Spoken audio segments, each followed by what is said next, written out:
worse than malaria? Well, it's worse than malaria, Malarium. It's a drug that's supposed to, I'm not sure, stop you from getting malaria, certainly reduce the effects.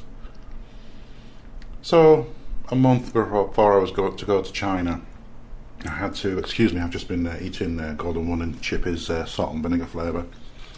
They're a little bit, there's a lot of tang to the vinegar, if I'm honest. Not much salt, but apparently salt's bad for you. So I think the sodium study that it's all based upon has been widely discredited. Right, here we go again. So, a few weeks, I think it was about a month before going to China, the company said, you do realise, Jason, you have to get injections. And I went, okay. I had no idea what injections, so I went to the local clinic and found out. So the nurse was very good. She wanted me to point out on the map where I'd be travelling to. I had a rough idea. Pretty much central China. And she said, well, here's the list. And it was quite a long list of potential diseases. There's a few that did stand out to me. Plague, which I thought had been wiped out. There was no leprosy, so that was a bonus. But pretty much every other illness you can imagine. With I think Nile fever is meant to be pretty bad. If I had a choice of fever, I wouldn't want a hemorrhagic one. I've probably pronounced that wrong, but it's the ones where you bleed, you know. No, I wouldn't want those ones, no. So I said to her, what do I need? What's the plan? She said, well, you're going to need 4 injections, and you're going to need to take some anti-malaria tablets. Well, that's not too bad. I mean, it doesn't sound, as if it's going to be awful or anything. And if it keeps me alive, that's always good.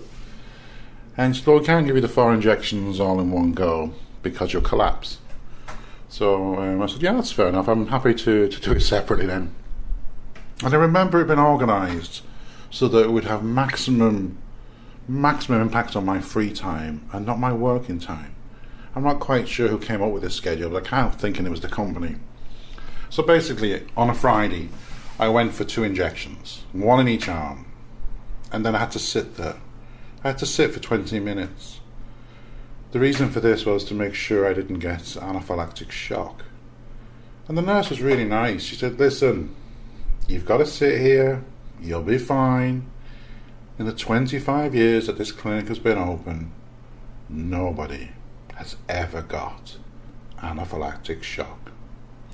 Now, to me, that increases my chances of having it. So I sat there for 20 minutes, feeling like it was going to happen. And I'm glad to say it didn't happen. There was no anaphylactic shock. And I went home. And as I was getting home, as I was driving home, I started to feel really ill. Really, really ill. The sort of ill you only get when you have a really bad flu, when it's not even the man flu. The man flu is a bit of a sniffle and you're complaining because you've got some mildly irritating symptoms. But this was a whole new dimension. I wasn't sneezing and coughing, obviously, but I just felt absolute shit. And I went home. And for 48 hours, that was pretty much the MO. I stayed in bed as much as I could. I couldn't eat. I felt absolutely terrible. But as luck would have it, just in time for work on Monday, I started to feel better. And the good news, or was it good news? The following Friday, I did it all again. Rinse and repeat. 2 more injections and another 48 hours of hell. Followed by, feeling alright now. Oh, back into work. I was also told that I'd need to take anti-malaria drugs, and the drug of choice at the time was Valerium. Yeah, I think it was chosen because you took 1 tablet a week. I don't know why, but the day I took the tablet was a Tuesday. And 1 week, is it 2 weeks? 1 or 2 weeks before going to China, you start with a drug. And then when you come back from wherever you've been, you take it for a good few weeks. To be sure you're not going to get malaria. So the first couple of times, I think it was 2 weeks before, doesn't matter, but 2 weeks before I took the tablet, I was fine. The second time I was fine. I flew out to Beijing, and it just so happened I landed in Beijing the day I was to take the tablet. And I took the tablet. And if I'm honest, and I am honest, it was the most ill, the most sickness, the most I've ever felt I might die.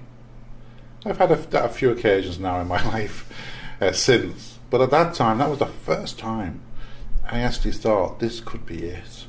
I remember I was in a 5-star Yuango hotel in Beijing, famous because apparently Margaret Thatcher had been there many years before.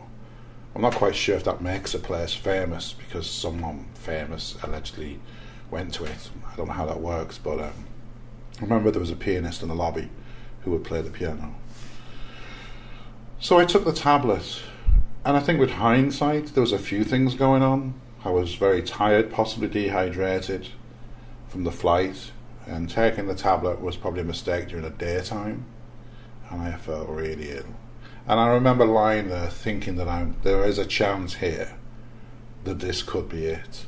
I remember thinking, my life isn't flashing before me anyway, so that's probably a good thing. And ironically, I didn't ring for a doctor. I didn't ask for help. And I think about it now and I wonder why, when I'm lying in the bed in the hotel room, feeling really, really ill, thinking I'm possibly gonna die, I didn't ring reception saying, get me a doctor here now and give me a poking and a prodding. Okay, I put it down to the tablet, didn't I? The tablet has now been banned because of its adverse side effects. So anyway, I felt really ill. I missed the flight because of it. I had a connecting flight and I missed it, and it was pretty bad.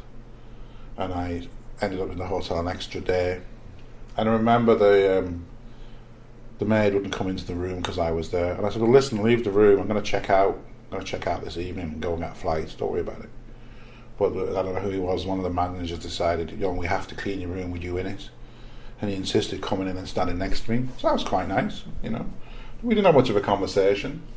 I do remember they charged $250 for the day use of the room, which was mostly me lying there feeling ill or standing next to the manager. I'm glad to say I started to feel a lot better. I got a taxi to the airport. And there's one thing that sticks in my mind about that journey ride. I was feeling a lot better. But I think you get a little bit, I don't know what you need to say, it's not spiritual, but you get a little bit mindful maybe. You start seeing things and watching things.